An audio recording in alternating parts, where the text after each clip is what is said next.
It's the Winter Solstice Extravaganza, a festival unlike any other in the world. Join us for 5 days and 5 nights in the Caribbean island of Antigua. Experience our beaches, our historic island tours, splendid accommodations, and our plant-based meals. And of course, the sunrise and the sunset hike to the Stonehenge of the Caribbean, Green Castle Hill, Mount Anu, amongst the megaliths that align with the stars. Reserve your spot today and join us from Wednesday the 18th to Sunday the 22nd of December 2024 for the Winter Solstice Extravaganza. Visit our website, priestisaacinstitute.com, or email us, priestisaacinstitute@gmail.com.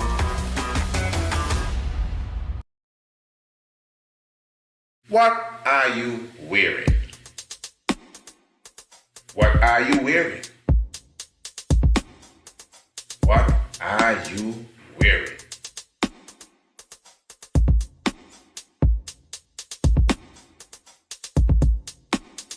Visit us, priestisaacinstitute.com.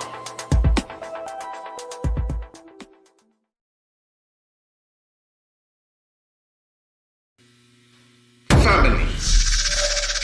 I mean that, family.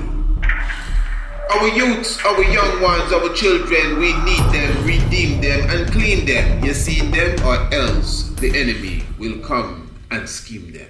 Family. I mean that, family. Education for the nation that's full of salvation, biology, astronomy, and African theology, geography. Family. I love that, family.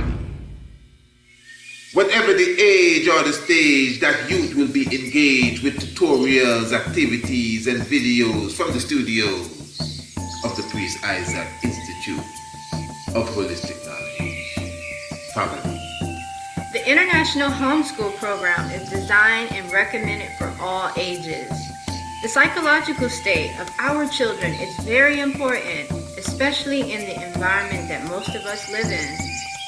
The International Homeschool program provides online classes, activities, and videos that are fun for the youth and edifies them of their African heritage as well as the higher sciences. To enroll your family today, visit www.priestisaacinstitute.com, go to the main website, and search for Youth Corner. Or you can email priestisaacinstitute@gmail.com for a course sample. Thank you, thanks.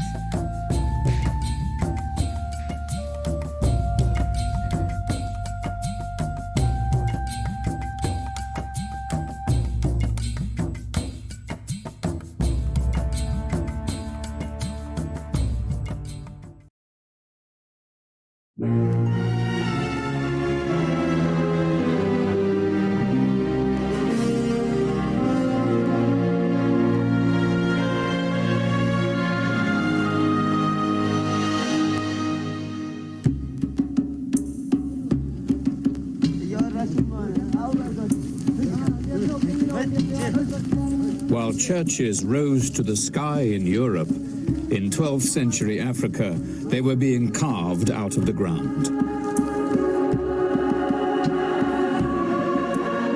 These Christian pilgrims in Ethiopia are on their way to worship at one of them. In these highlands, in the 12th century, Lalibela, a new king from a new dynasty, built a new holy capital.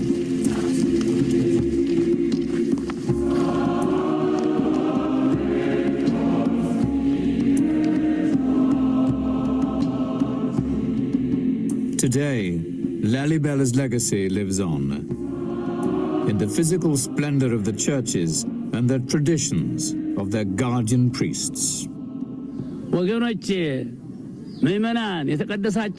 My blessed people and congregation, Churches with no mud, no wood, and no cement. You cannot find anything like this in the rest of the world. You are all blessed because you are here. This place was built by God.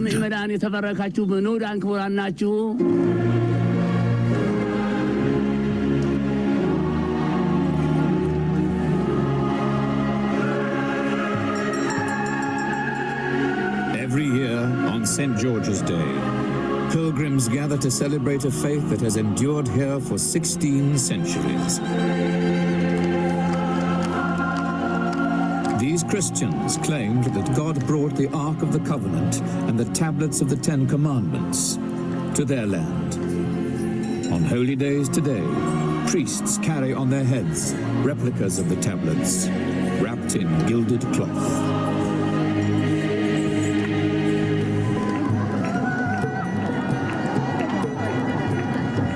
The people of Ethiopia have been carving churches out of mountains for more than 1,000 years.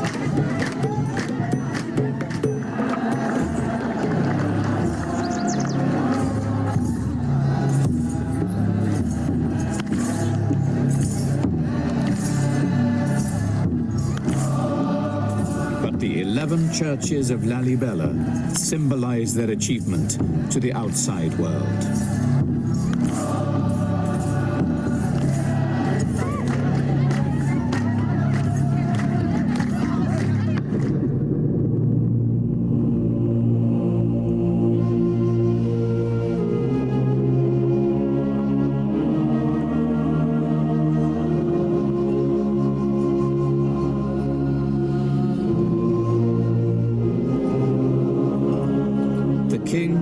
Become a legend, his story told by monks even today.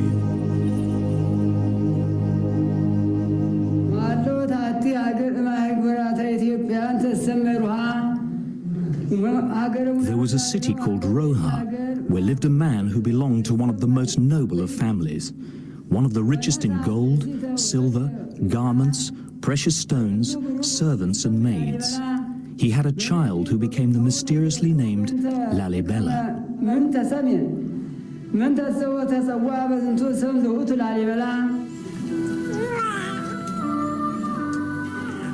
In the legend, the king's greatness was recognized at birth. A swarm of bees descended on his cot as if around honey.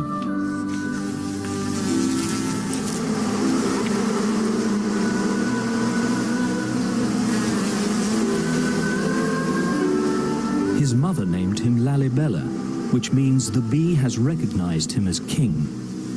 But these were not bodily bees, but angels who took bee form in order to announce his reign.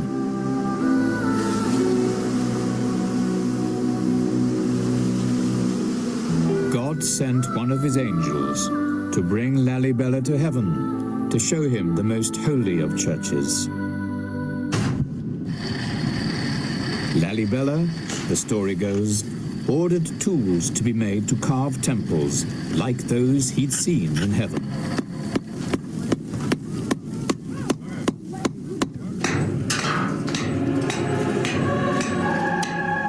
His craftsmen turned the wild mountainside into a new Jerusalem.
hate the texture of your hair? Who taught you to hate the color of your skin to such extent that you bleach to get like the white man? Who taught you to hate the shape of your nose and the shape of your lips? Who taught you to hate yourself from the top of your head to the soles of your feet? Who taught you to hate your own kind? Who taught you to hate the race that you belong to? So much so that you don't want to be around each other. No, before you come asking Mr. Muhammad to teach you, you should ask yourself who taught you to hate being what God gave you.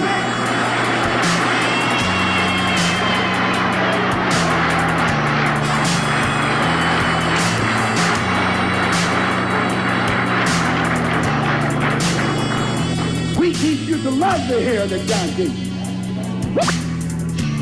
There you way out in the middle of the ocean, you can't swim, and you worried about someone that's in the bathtub and can't swim.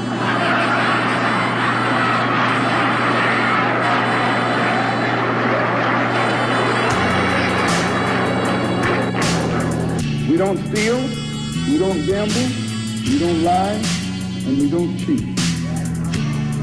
And that also describes the government of revenue. Because you can't get into a whiskey bottle without getting past the government seal. You can't open a deck of cards without getting past the government seal. There's a white man makes the whiskey and they put you in jail for getting drunk. Yeah.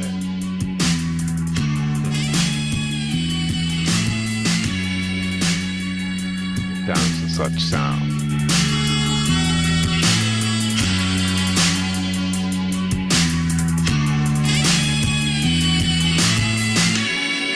And of course, as always, we glorify Negus and Nagas, life giver and the keeper of life. Glorify Emperor Haile Selassie the first, the power and might of the Holy Trinity. We say blessed love to each and every one. Salam, salam, love, shalom. Hotep, give thanks for your presence with us. It is really a joy, I'm telling you, each and every time. You can obviously see we do this with glee. When you can come in, you know, definitely no need to guess it's the tiger's nest. I'm talking about Radio Anu, the international flavor, the universal spice. Talking about PriestIsaacInstitute.com. That is where everything is located, and your humble servant, myself, Honorable Priest Isaac, again, just a joy that you could be with us this evening. We have several things that we are going to be putting on the table tonight. And of course, if this is the first time that you're coming in, welcome. We're thankful for yourself for sure.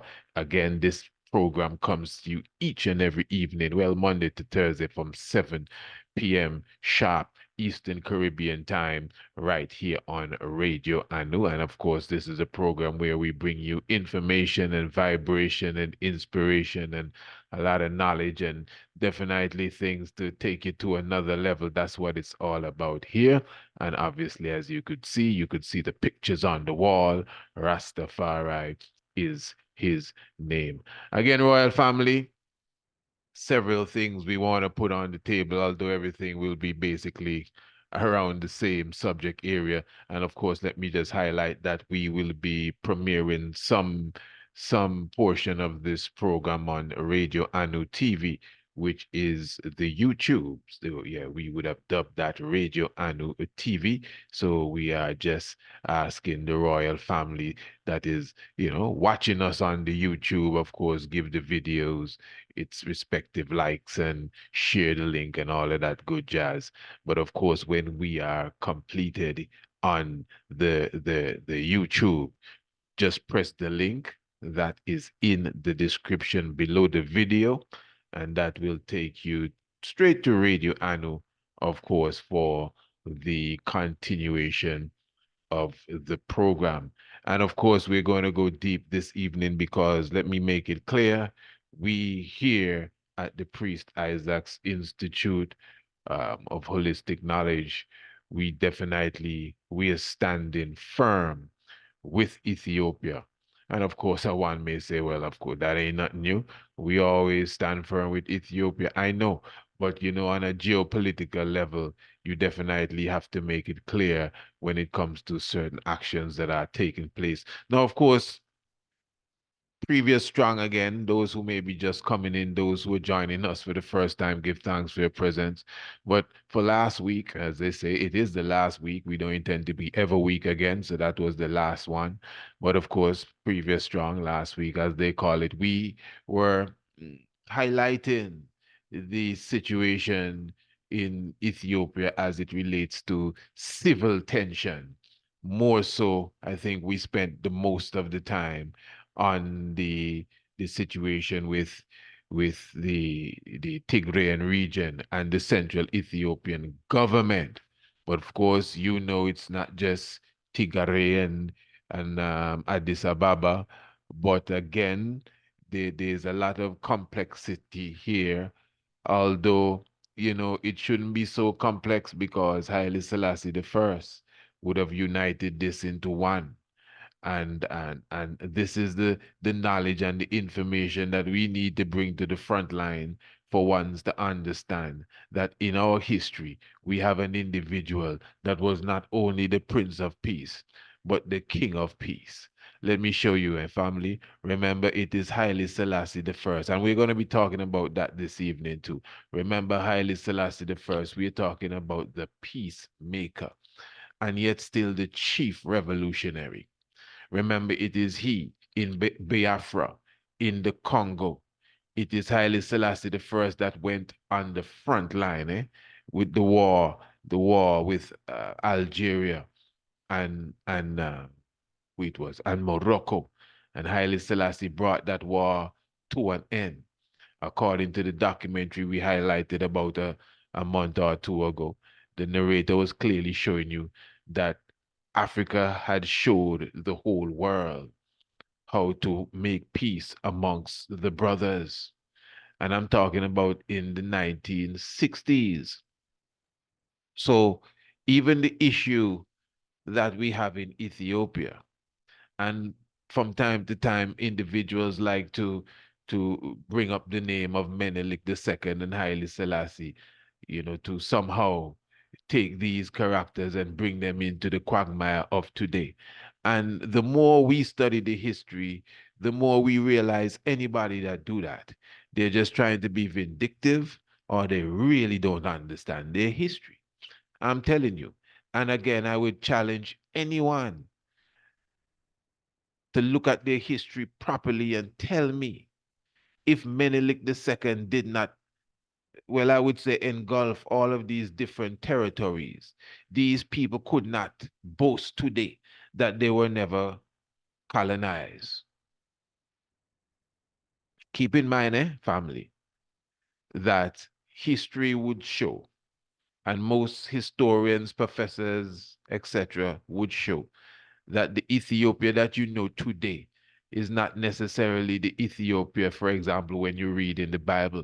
But I will tell you that the Ethiopia in the Bible is not the same in the Old Testament as it is in the New Testament.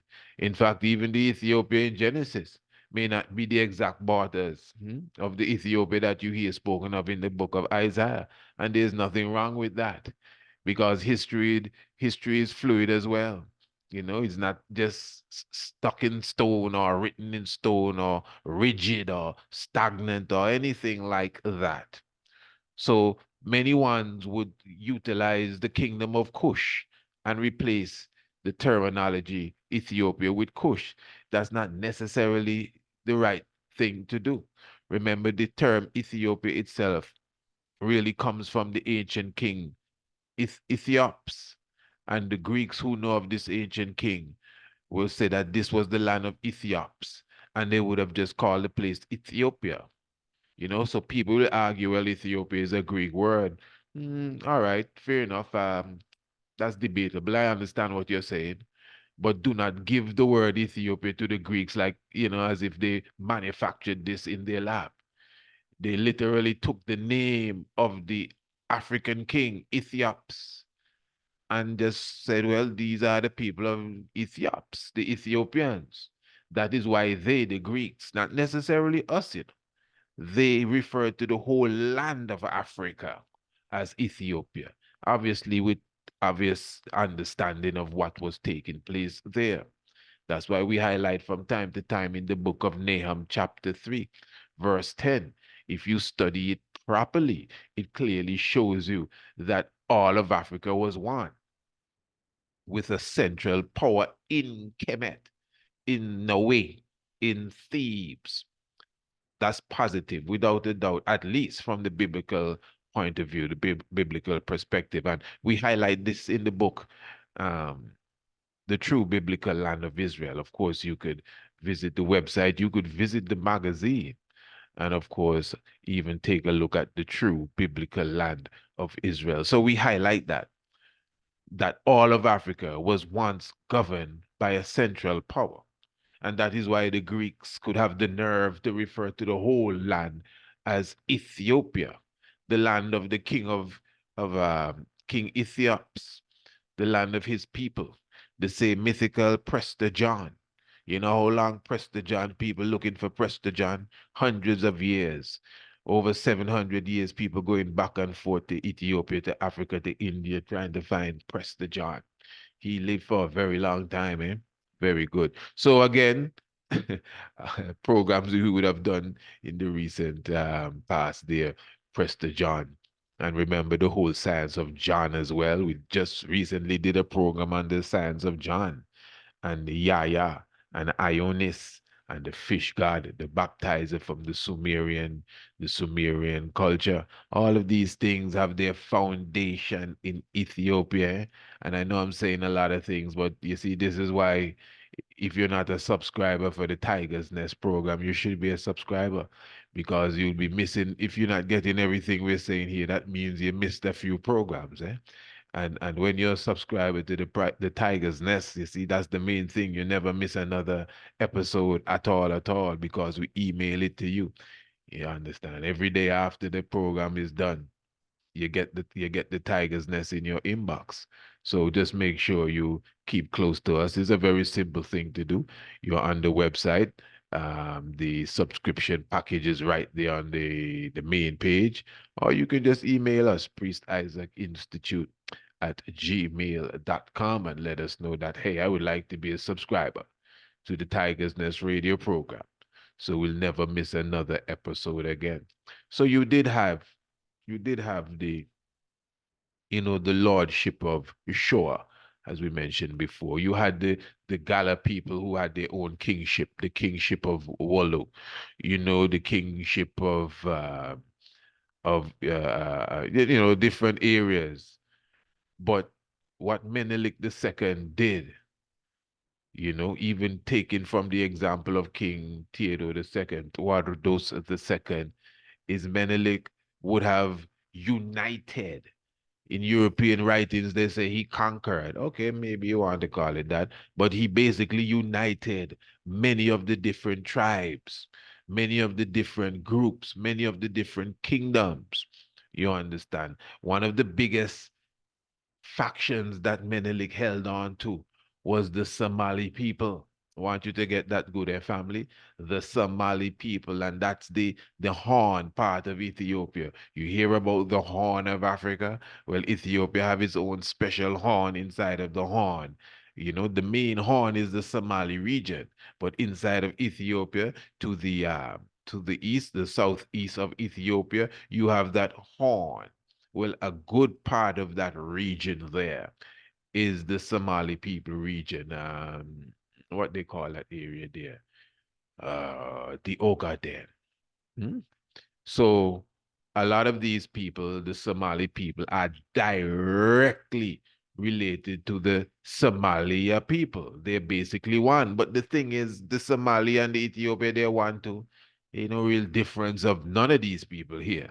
You go as far as the Tigray, Eritrea, Djibouti, and come all the way back down to the south of Somalia. You're still looking at the same people.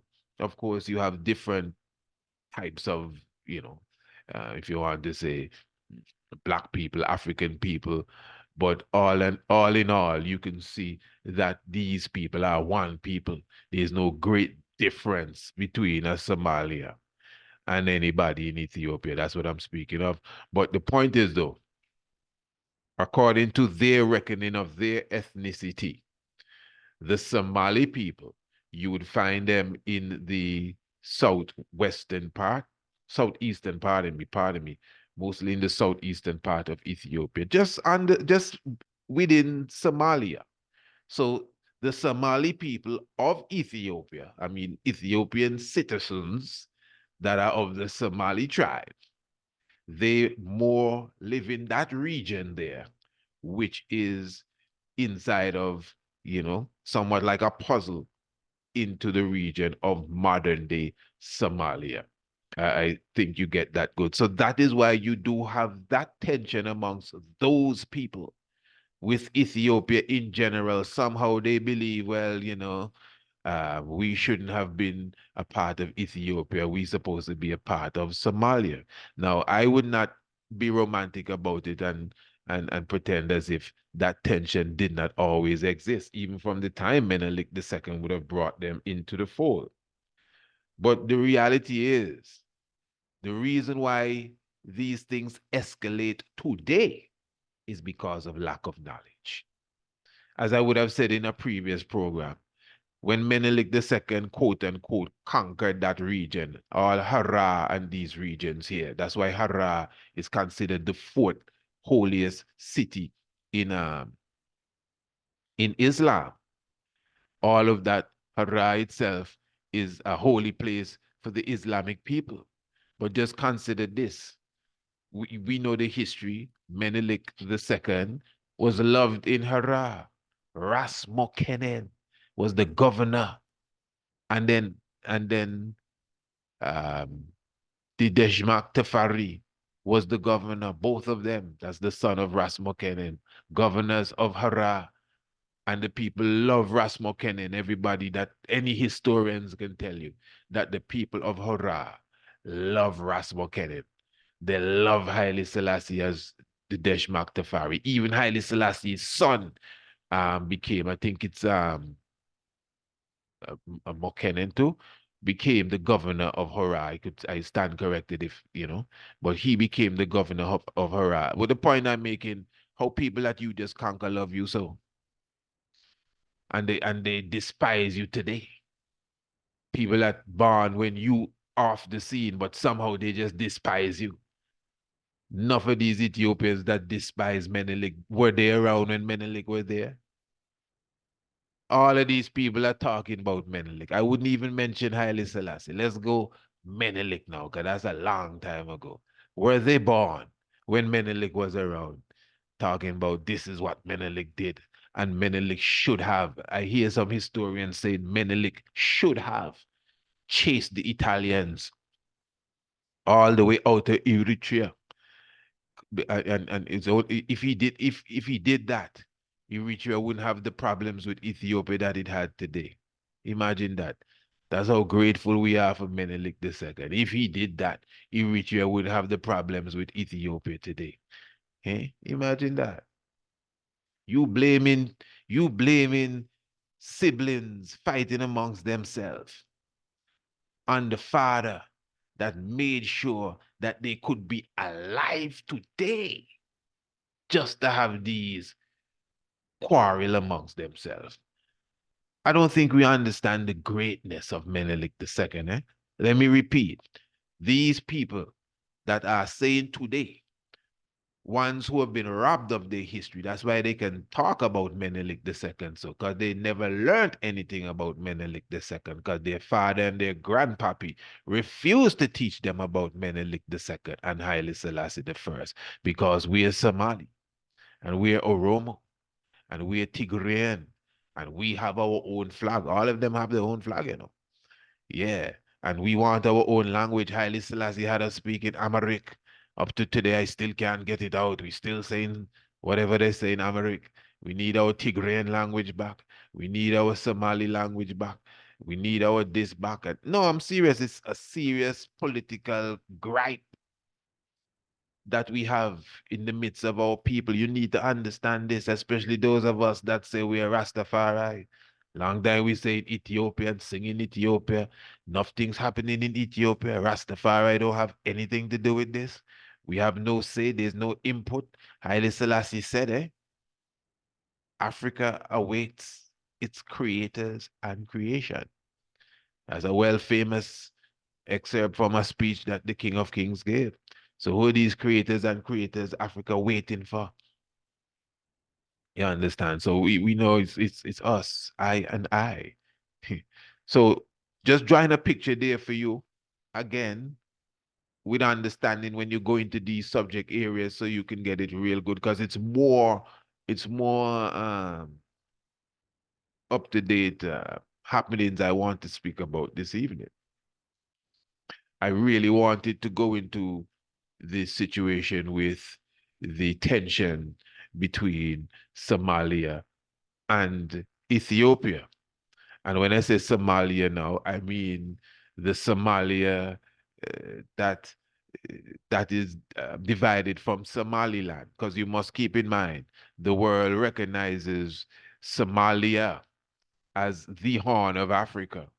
But remember, Somaliland now would have separated itself from Somalia several decades ago. So Somaliland considers itself a country by itself, but it's not recognized by, well, basically the world. I think it's Taiwan alone that officially recognize Somalia.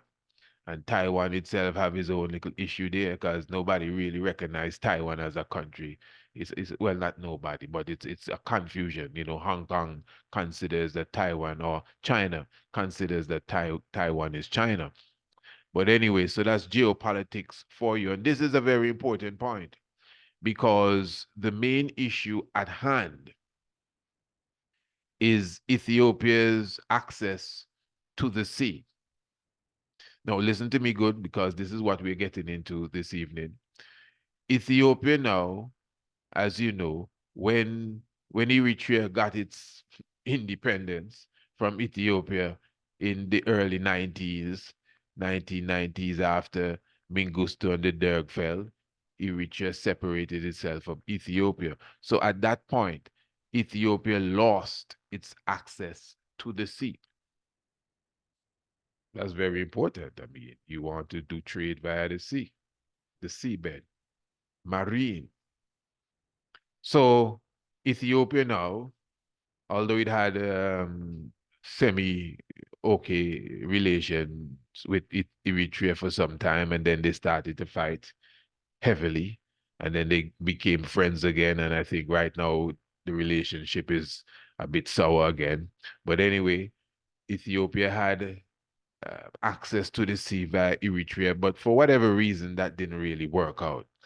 And Ethiopia eventually settled with Djibouti, which is really Ethiopia's main access to the sea. For those who do not know, Djibouti is just a bit between, it's under Eritrea, it's between Eritrea and Somalia, just up there in the top of the Horn of Africa, a small country in comparison to the other countries around it. I think Djibouti was French Somaliland. All of these people are one people, you know. You see how these killers come in here and have us well part up. Menelik II bring us together. In fact, do you know, when Menelik II was bringing us together, it is the Italians that purposely came in from the border, from the coast, to stop him from reaching to the coast to expand Ethiopia to the coast. So that's just to show you how devious the politics is. So as we are speaking of the coast now, the thing is that Djibouti makes a handsome profit off of Ethiopia when it comes to its access to the sea. It's several $billion Ethiopia spends with Djibouti. I think it's about 40% of Djibouti's income is from Ethiopia's access to the sea. So you could imagine, and that's basically it. Ethiopia has certain agreements, I think, with Kenya, and they are building a railway to Kenya, and there's also the railway that is a project between China, Djibouti, and Ethiopia that is going to Djibouti. But the thing about that railway that is being built to Djibouti, that is not really being built. It's somewhat being refurbished. That has been built since 1917. Now, if that was there since 1917, you know who put that there. Yes, that was a Rastafari. And that is just to show you, and I'm just using that as an example. Many people do not know that the economy of Ethiopia today, the infrastructure of Ethiopia today, Ethiopia's position after all the Derg, imagine that, after the Derg, after such destruction, after such mismanagement, even when the present government came to power, civil war amongst itself, Ethiopia and Tigray, uh, uh, um, again, they're looking to battle with the Somali people, and they do have fighting going on in that region. It may not reach to the news, but it's going on. And yet still there's threat of war from other factions now. Yet still Ethiopia, economically to some degree, especially compared to other African countries, is not only stable but is rising. Do you know it's because of the hard work of Haile Selassie to stabilize Ethiopia during his reign, why Ethiopia can still back today? That's a kind of Caribbean term. That's how we talk. I mean, it can still stand on its own. It can still bark, like a dog bark. But anyway, so I'm just showing you the railway from Addis Ababa to Djibouti was there since 1917. But the Ethiopian government with Djibouti now and what's their name? China is doing a deal here. But what happened now is that Ethiopia actually signed an agreement. We spoke about this last week. Ethiopia signed an agreement with Somaliland as it relates to getting access to a port at Berbera and a naval base as well. And that is really what really is sparking the tension, this recent tension now, because Somalia and the president there, they're not pleased with that because they believe Somaliland is their land because Somaliland should not break away from them. It's a lot of tension. Let's just put it that way. Now, Egypt has joined the conversation because Egypt already has a gripe with Ethiopia because of the dam that Ethiopia is building, the hydroelectric dam that Ethiopia is building for obvious reason, to give its people electricity and to export the same to the rest of Africa. But because of the dam and the way that they intend to run the dam, apparently it would rob Egypt of some level of water coming from the Blue Nile. So there's tension around that already. So Egypt would have pledged. In fact, I woke up today to understand that Egypt would have already sent 10,000 soldiers into Somalia. And according to one report, to replace the 10,000 soldiers that Ethiopia would have had in Somalia to assist Somalia in its peacekeeping mission against Al-Shabaab. Is a lot of things happening in our family. Now, the Egypt part of it, this is why I began by saying we stand with Ethiopia. And when I say we stand with Ethiopia, I mean Ethiopia and our brothers in Somalia, Somaliland, whatever, even if they're fighting one another, we stand with all of them because we know we're one. Now, Egypt is a different story for me. I know they have black people in Egypt, but when I hear Egypt, I'm not seeing Anwar Sadat. I'm seeing the other people there, straight up. And, this is a different thing altogether when, to me, an outsider gets involved. And I consider the Egyptian government to be outsiders, not because they're on the map of Africa.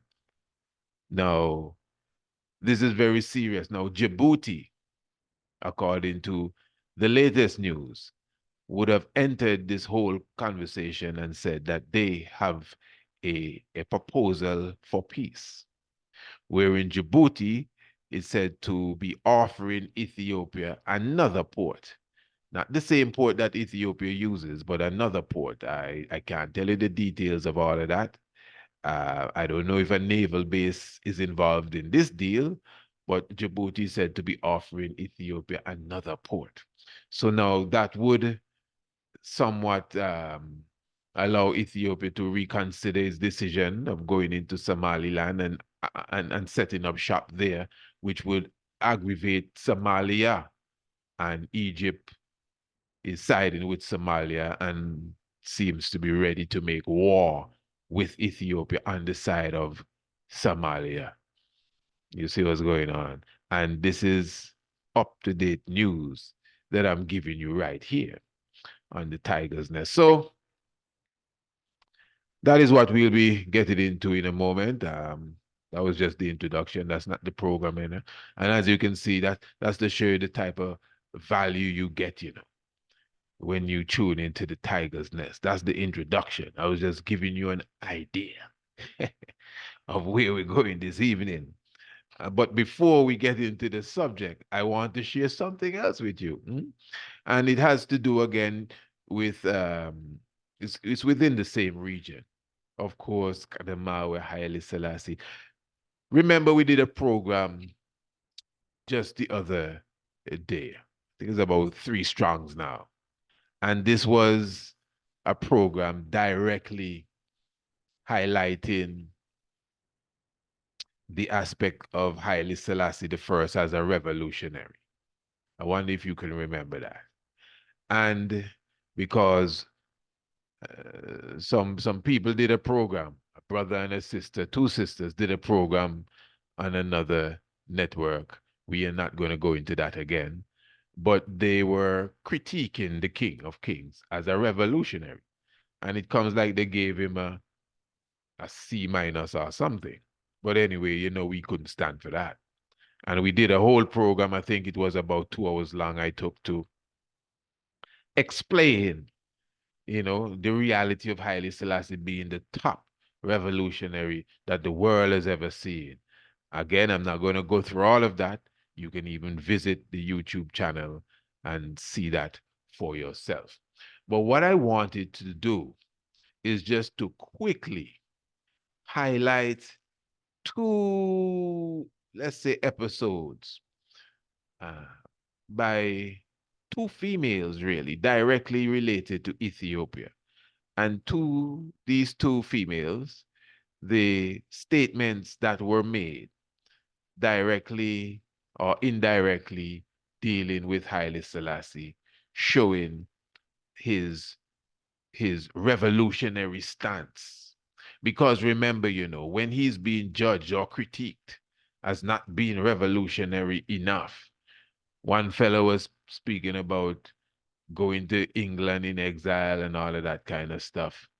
And maybe because the world doesn't see him running up and down in tanks and beating up his chest and doing all sorts of things, they do not understand the role Haile Selassie played in the independence of all the African countries. I want you to hear this. This was a few months ago at the funeral of President Gengab of Namibia.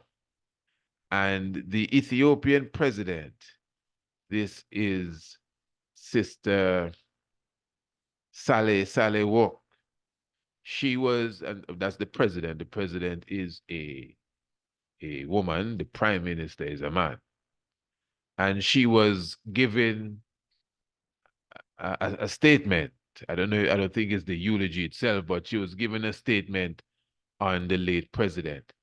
And in her statement, she was highlighting the relationship that Namibia has with Ethiopia going back to the time of Haile Selassie I.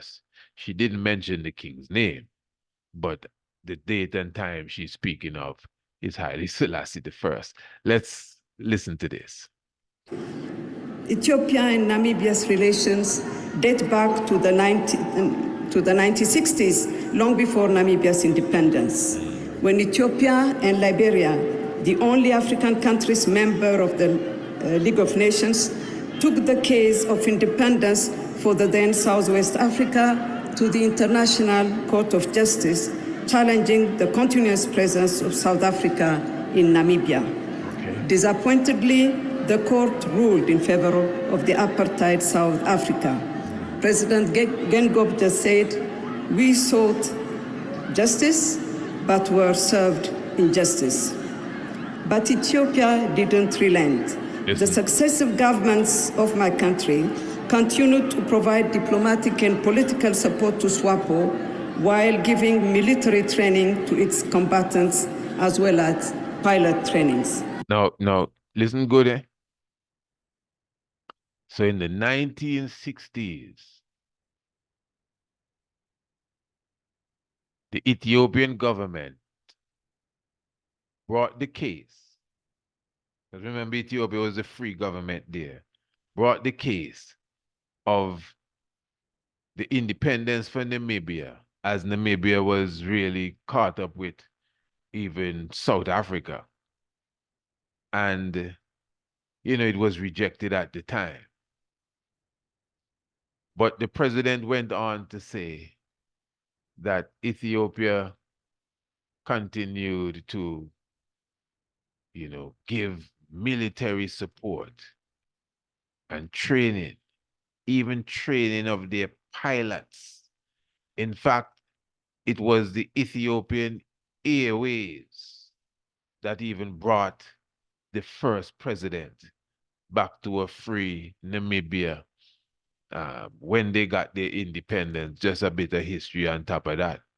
But the point is, you know, obviously, that Haile Selassie I, according to what she's saying there, would have, first of all, on the diplomatic level, brought Namibia's case to the UN.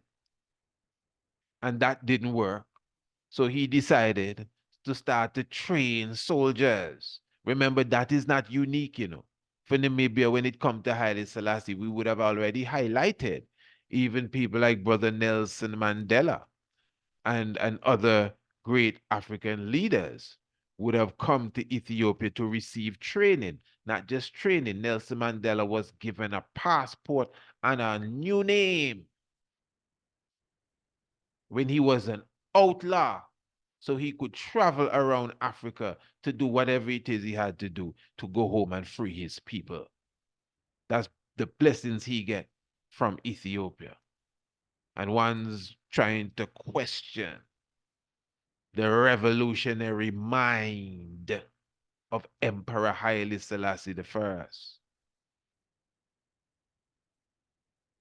Now, to solidify that point, Her Imperial Highness, one Princess Miriam Asfawasan, did a sit-down interview. I don't know when it was done, but a few days ago, published. And this is with Africa World TV. Hello.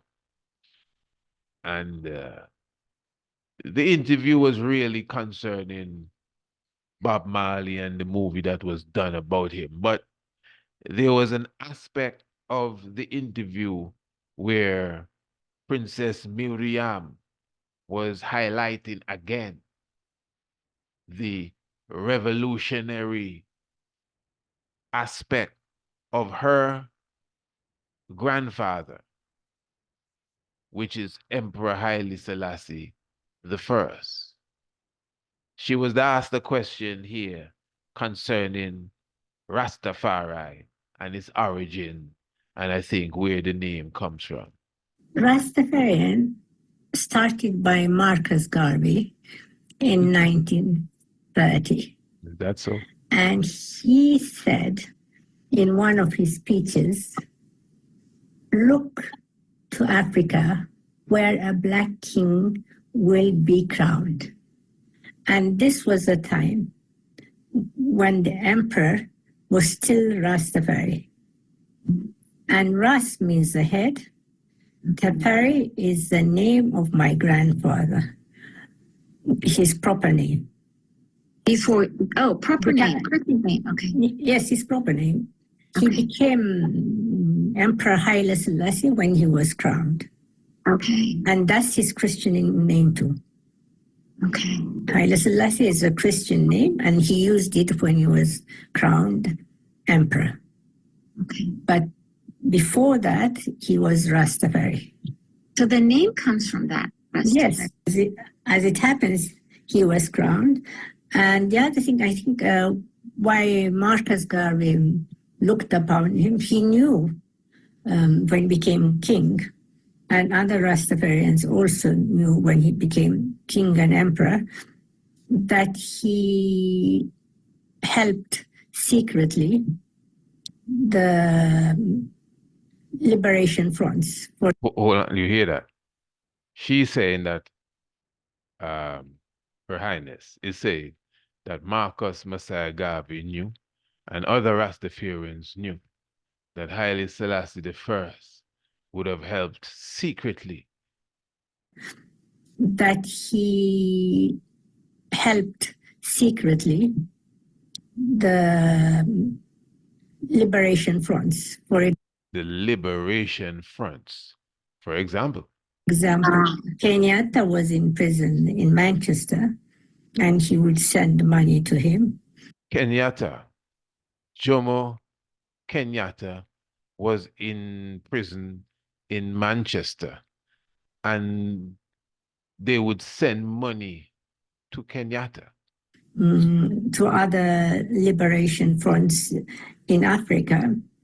Secretly, money was funneled for their efforts to get their independence. No, this is a very serious thing, because I highlighted as well, when Haile Selassie I visited the United States, remember when he went and he did the interview with these people here, what you call it, Meet the Press. On Meet the Press, one of the interviewers was asking the king about, if he feel it's right for people that are seeking independence in Africa to take up arms, and fight against the aggressors, like the Mau Mau, like specifically the Mau Mau, these kind of people here. And the emperor showed him, as he would always show, that, peace and negotiations is basic. I'm paraphrasing now. Is basically the best thing, and that will always be his choice. But those who are taking up arms and oh yes, and the man was asking him if he think it's right for other countries to assist them and fund them. And the king say, those who are taking up arms, he understands their plight, and it's legitimate. And within his answer, he also says, those who are accused of funding them, maybe you should direct that aspect of your question to them. Yeah, and I remember, I'm seriously paraphrasing, I must say. But again, we would have done programs on that and highlighted that in more details. And I'm saying that now to show you that as the princess just said, listen to what she said, eh? She's showing you that Haile Selassie I would have been secretly offering assistance to the factions in Africa. And it's not just Jomo Kenyatta, it's not just Nelson Mandela. We all know even Kwame Nkrumah. Let's not fool ourselves, that red, gold, and green. Why is it you think all of these African countries have the red, gold, and green? You understand? It's because of the assistance that Ethiopia would have given them in this liberation struggle. In fact, let me make you hear what else she has to say there. Before we hear the rest of what she has to say, let me just highlight here for the family. Family, how many of you would have liked the video by now? Remember, we come to work, eh? This is not a party we have in here. We come to work. I'm not the only one working here. We all working. So if you're one of the press buttoners, well, it's time to press the button, the thumbs up stuff. Yeah, we have a beautiful program going here, I must say. I thought we would have sealed up and gone over fully to Radio Anu by now, but it's all right. We'll stay here and keep the vibes going for the moment. But make sure you share the link and let me make you hear what the princess also has to say about the agency of Haile Selassie the First. But family, listen to this. This is very important, eh? I know many of you would have already taken a look at the magazine Kidemi, and tell me how are you full joy in the magazine? How many of you would have read the articles properly and understood the sort of information that we are getting here and the vibration that is, even going through? How many of you would have taken the time to even listen to the interview with Brother Baba Heru? Beautiful, beautiful sit down with him. But listen, listen to me, good family. We are definitely looking to launch the second episode. I'm talking about of Kidemi, our second edition, already in the oven as such. Yes, and I know that many of you, listen to me good, I know many of you would have full joy this first episode and waiting. Those of you who are avid readers, you would have already gone through this edition and waiting for the next edition. And I am promising you that the next edition is going to be better than this edition. But listen to me. We have opened the door for advertising and commercial opportunities for everyone. So those of you who would have already linked us as it relates to, business and the services and the products that you have, that you offer, well, this is the opportunity of a lifetime now. I know I have some good brothers and sisters that have guest houses, what you call them, Airbnbs. Some of you have apartments. Some of you have rental companies. Whatever it is that you have, remember, the magazine Kidemi is international. Thousands of people have already grasped this magazine and gone through the information that we have available. You understand? So when you advertise now with Kidemi, remember, the next edition is going to be off the chain. When you advertise with Kidemi, this time, yeah, well, thus far, remember, Kidemi is just out how long now? It's about 3 weeks now since we launched Kidemi, the 17th of August. At the doing of this video, it's not the 17th of September. You understand?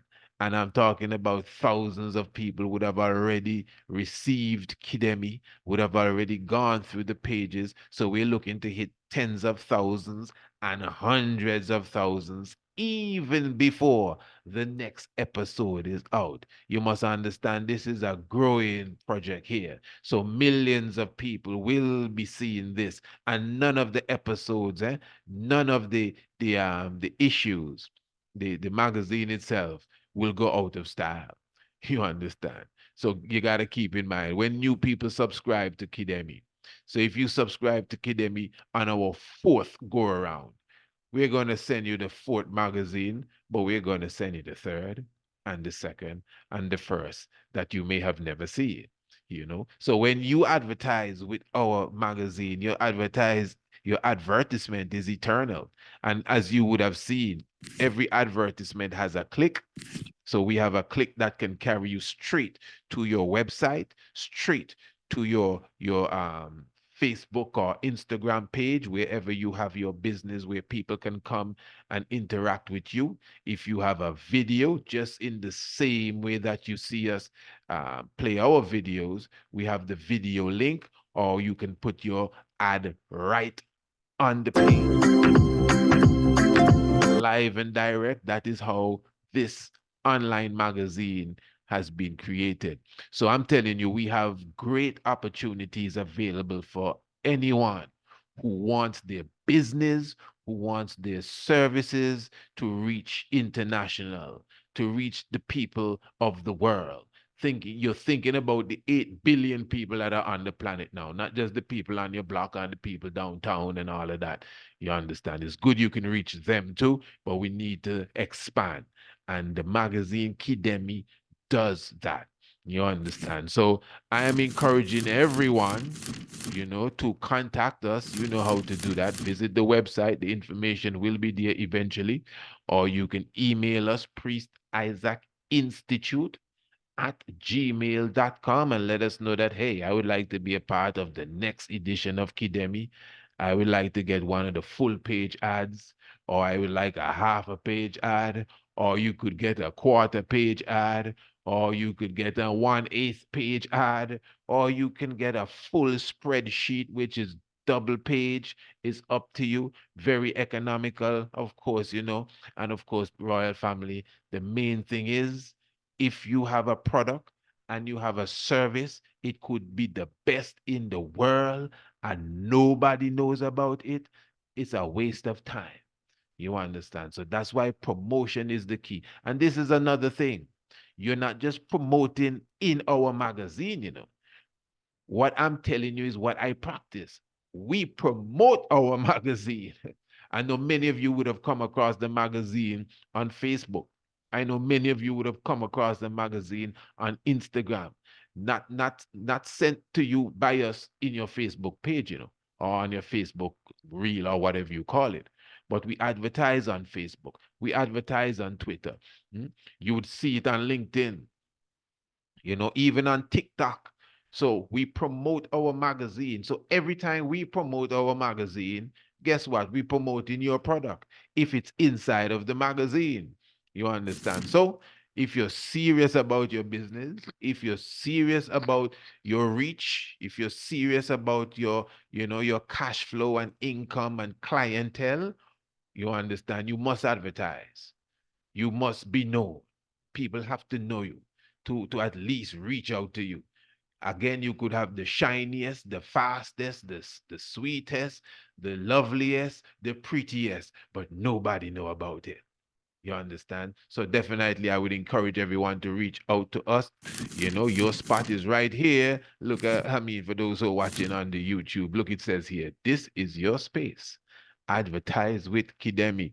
Definitely. And you could even click here to advertise. And remember, that's the mystics about this magazine.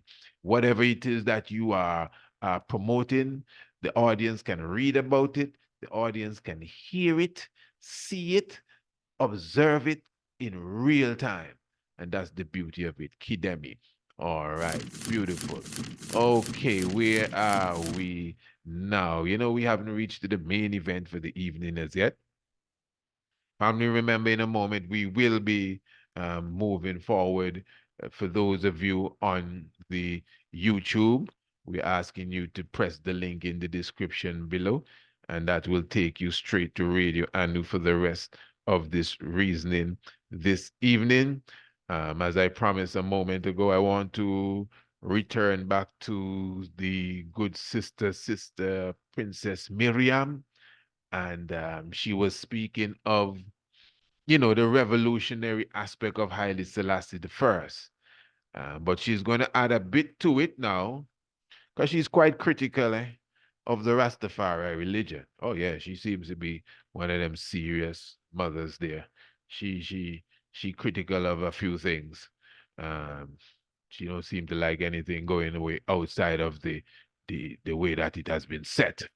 So, but she highlighted in this interview that Haile Selassie said that he wasn't God.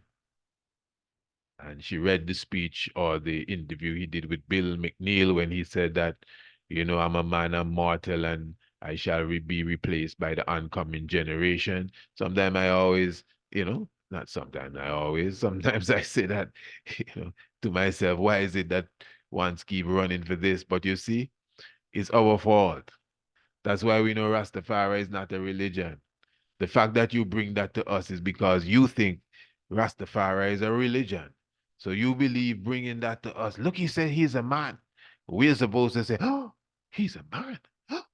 Oh no, this must be wrong then, which many ones fall for that, because she even highlights that she knows a lot of Rastafarians that would have found the truth, would have found, got baptized in the church and Jesus Christ and the whole stuff.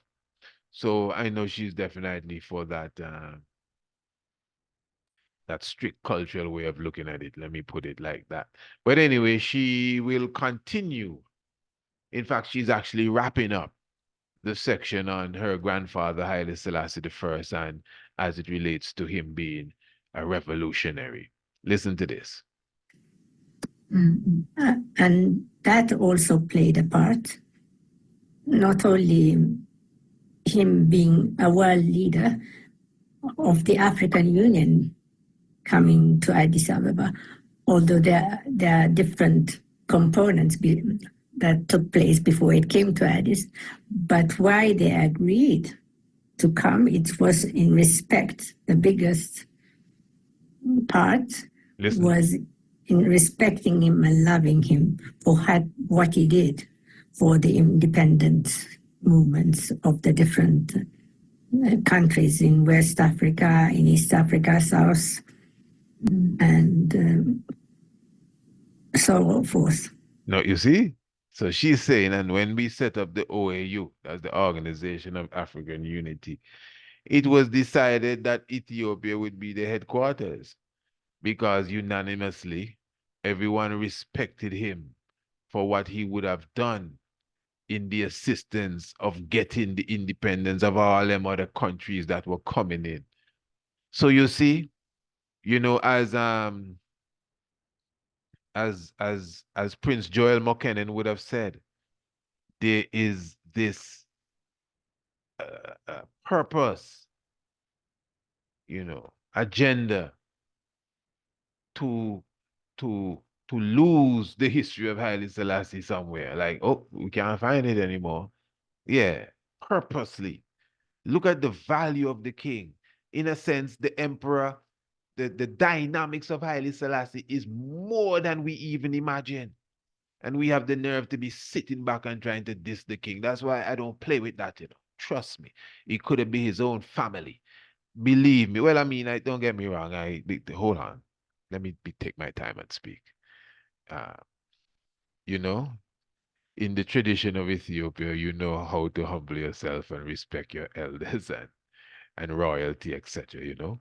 But when you critique Haile Selassie, I would encourage you to be, be quite on point because the king is above critique. With Haile Selassie, we ain't got no right to critique nothing. I'm being honest now. That's a different being we're dealing with. You don't have nothing to say. But because, you know, it's a liberal world or whatever and everybody free to talk, okay, you're critiquing. Let me hear you. Oh, well, you know, he ran to the queen when Mussolini. No, you can't be saying them stupidness. You got to be on point. That's why we jump on it. But I'm trying to show you, this is the man. He didn't just defeat Mussolini, return to Ethiopia, and build Ethiopia and open the door for the West African countries to get independence, you know. He made sure that the West African countries got independence. Can you imagine this? He trained the leaders. He trained Nelson Mandela, have him running around Africa with passport. Jomo Kenyatta, you heard her highness there a moment ago. Jomo Kenyatta was arrested in Manchester. Haile Selassie sent him money to make sure he all right. You heard Her Excellency Sahale Worok speaking at the funeral of the Namibian president, and she said she's giving you a little history of Namibia and Ethiopia. And what she said? Well, Ethiopia tried to get Namibia free through diplomatic rights in the 60s and it didn't work. So then the Ethiopian government started to train their soldiers and train their pilots. Yeah? And these are just bits of history sneaking out of people's mouths.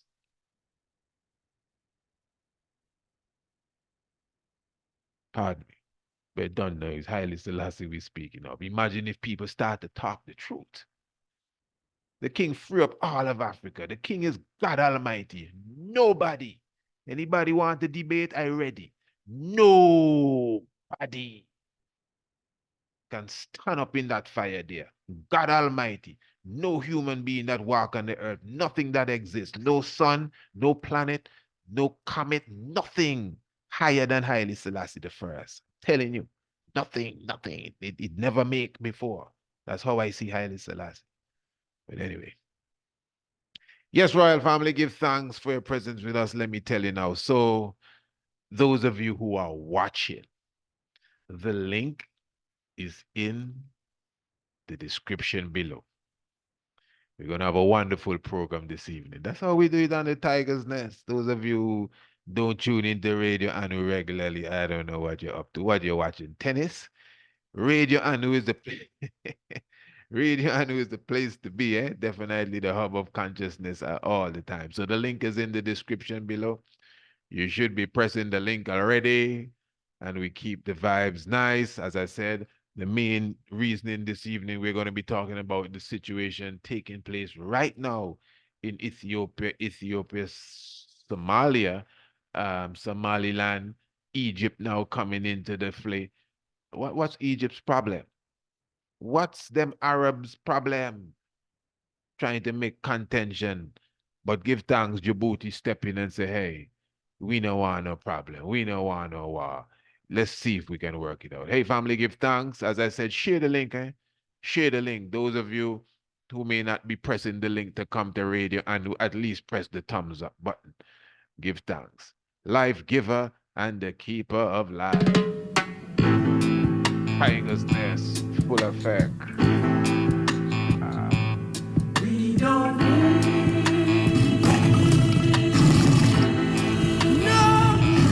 no more trouble.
From the dawn of humanity, the universe has provided for man and woman a plant of renown, the tree of life, the healing of the nation.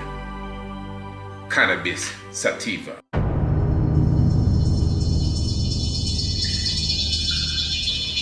From ganja pollen found in the tomb of Ramesses II to hemp fiber in the temple of Akhenaten, Confucius' canon of rites, the Rig Veda, and the writings of Zoroaster label cannabis as a sacred plant.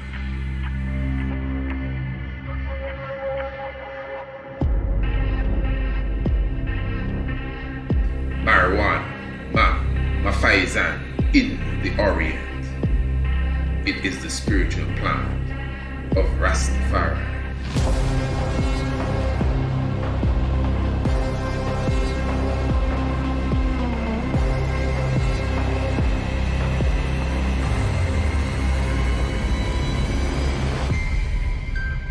The sacred mint, our sacrament.